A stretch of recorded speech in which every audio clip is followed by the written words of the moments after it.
Hey, what's up guys? Welcome back to Screencasters, and I'm coming to you now with an updated build of my Odd Eyes Magicians to the channel. This deck has went through a few changes since the previous build, but for the most part, it's pretty much standard. I hope you guys enjoyed the deck profile, and as with all my real-life deck profiles, click the description box and you can see a long list of tech cards you can try out for yourselves in the deck I'm profiling at the time. And without further ado, let's get started. So the first thing that pops out in this deck profile is I'm playing Magical Abductor now. This card is pretty amazing. If you open up Magical Abductor with the terraforming, you're gonna win the duel. It sets up so much advantage just getting the counters, and it's kind of like a pseudo floodgate on your opponent's turn, because if they activate a lot of spells and don't get rid of this card, you get another search for any pendulum monster that you want. So that's pretty good. We're doing 2 Odd Eyes Pendulum Dragon. I was playing 3. I still stand by 3, however, I did cut the third one for space. I still believe that you cannot brick with this card, and I still stand by it. For the Magicians, we got 2 Dragon Pit,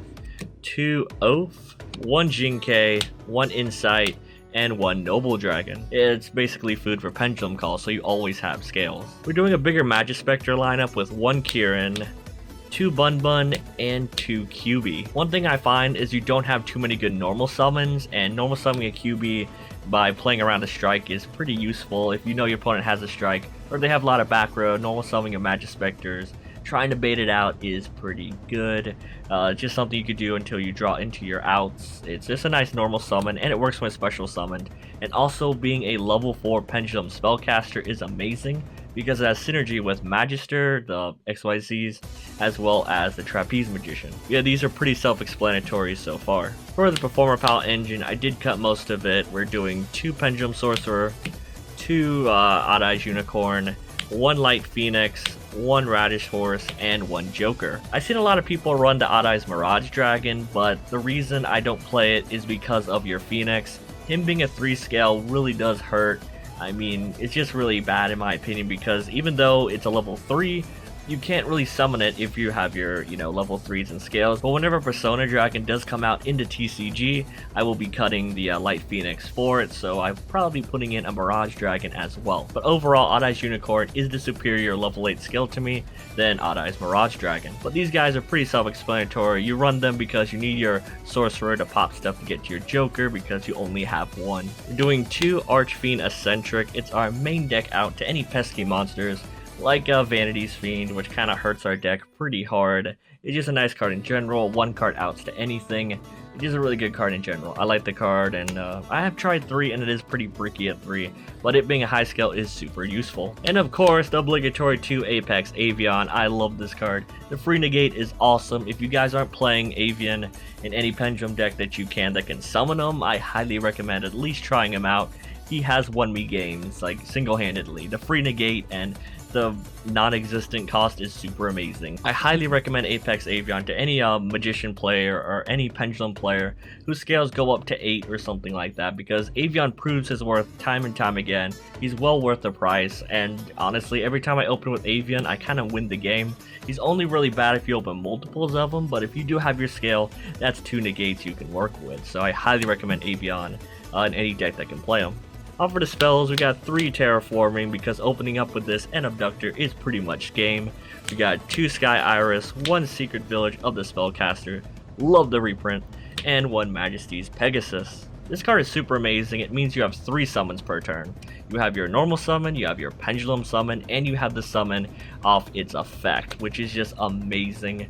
It tutors out most of your Majespecters, go from Bun Bun into the box and get your search and stuff. You just go super plus with it. I love this card. Secret Village I feel is more main deck worthy than Necrovalley, because almost every deck is playing spells. Not every deck is graveyard reliant, and the cost is kind of non-existent because almost every monster you play is a spellcaster, so just locking them out is super nice. And Iris is self-explanatory. You need to protect your scales, and it helps get to them as well.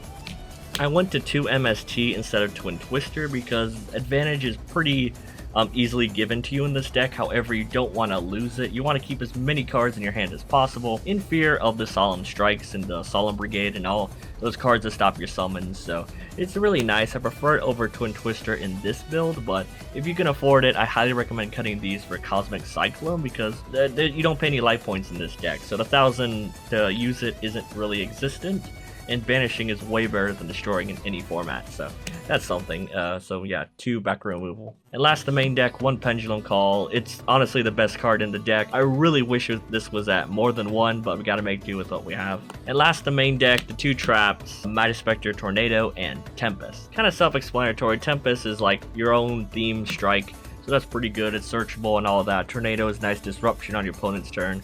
So that's it for the main deck. On for the extra. We got 1 Nirvana because you can summon him. He's pretty broken. Destroying a monster, doing half damage. It's pretty good. Got 1 Ignister, 1 Meteor Burst, 1 Ancient Fairy Dragon, and 1 Clearwing for your synchros. Clearwing is actually super good in the Blue Eyes matchup. Do not sleep on this card if you're playing against Blue Eyes or any high level deck. It's super good. Ancient Fairy Dragon means you can swap your field spells and get a new one, so it's pretty good. Meteor Burst to stop any floating monsters, and Ignister is just broken in the mirror match. For the rank 4s, we got 1 Dweller, 1 Magister, 1 Trapeze Magician, and the Utopia Lightning combo. You use the rank 4 as a toolbox your way out of any situation.